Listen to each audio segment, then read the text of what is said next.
तो बच्चों आज हम जो पढ़ने वाले हैं वो है कोशिका जीवन की इकाई।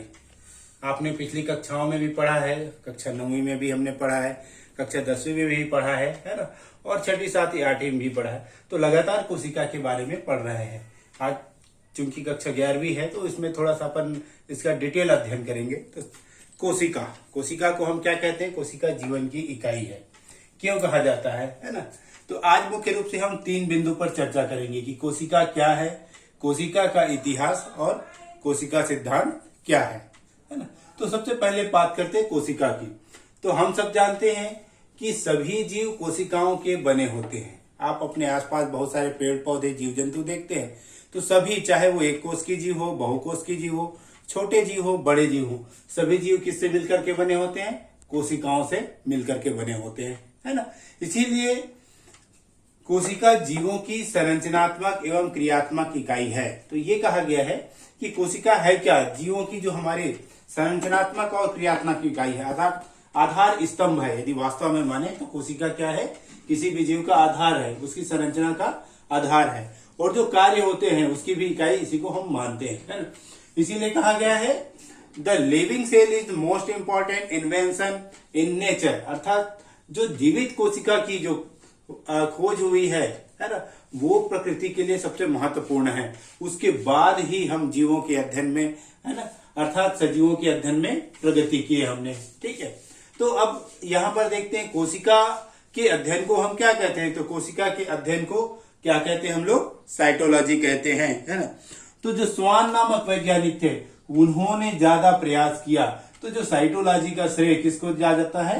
स्वान नामक वैज्ञानिकों को जाता है। तो आइए अब हम बात करते हैं इसकी कोशिका के इतिहास के बारे में, है ना। तो सर्वप्रथम यदि कोशिका के इतिहास की बात करें तो रॉबर्ट हुक 1665 में उन्होंने मधुमक्खी के छत्ते को देखा। तो उसमें उनको चौकोर जो खाना दिखाई दिया, उसी खाने को उन्होंने क्या कहा था? कोशिका कहा था। यदि जैसे संरचना की बात करें तो देखिए यहाँ एक अपन चित्र दिखा रहे हैं। ये कोई संरचना है, खिलौना है मान लीजिए, ये बना कैसे है? यदि इसकी हम बात करें तो इसकी इकाई 1 है, तो इस इकाई से मिलकर के इसकी संरचना का निर्माण हुआ है।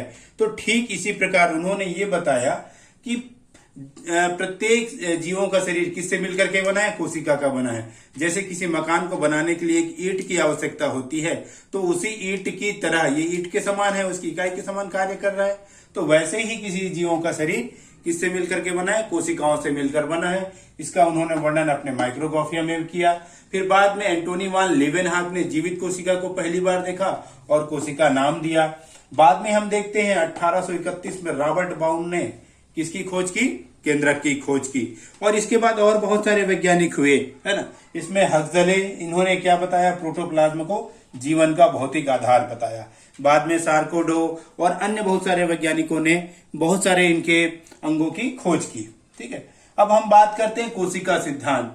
तो मुख्य रूप से देखें जो स्लीडेन और स्वान, ये 2 वैज्ञानिक थे, इन्होंने जंतुओं और पादपों का संपूर्ण अध्ययन किया और अपने अध्ययन के आधार पर एक सिद्धांत दिया जिनको कोशिका सिद्धांत कहा गया। यदि इनकी मुख्य बातें देखें तो इन्होंने ये बतलाया कि सभी जीव कोशिकाओं के बने होते हैं। दूसरा कि ये पूर्ववर्ती कोशिकाओं के विभाजन से बनते हैं, अर्थात प्रत्येक जो कोशिका है अपने पूर्ववर्ती की कोशिका के विभाजन से बनती है। और तीसरा पॉइंट ये कहा कि जीवों की संरचनात्मक और क्रियात्मक इकाई होती है। ठीक है, तो बाद में यह हुआ कि उन्होंने ये बताया कि जो पूर्ववर्ती कोशिकाएं हैं उनके पक्ष में वो प्रमाण नहीं दे पाए, तो इनमें कुछ कमियां थी। इन कमियों को दूर करने के लिए फिर आधुनिक कोशिका सिद्धांत दिया गया है। तो अब बात करते हैं आधुनिक कोशिका सिद्धांत की बात करते हैं। तो इनमें पहला बिंदु ये है, सभी जीव कोशिका एवं उसके उत्पादों के बने होते हैं, अर्थात, है ना। दूसरा, ये कोशिकाएं पूर्ववर्ती कोशिकाओं के विभाजन से बनती है। अब ये बतलाया गया, यहाँ पर कारण भी बतलाया गया कि इन कोशिकाएं अपने पूर्व की कोशिकाओं के विभाजन से बनती है। तीसरा बिंदु, सभी जीवों की संरचनात्मक और क्रियात्मक इकाई क्या होती है? कोशिका होती है ना। और क्या बताया?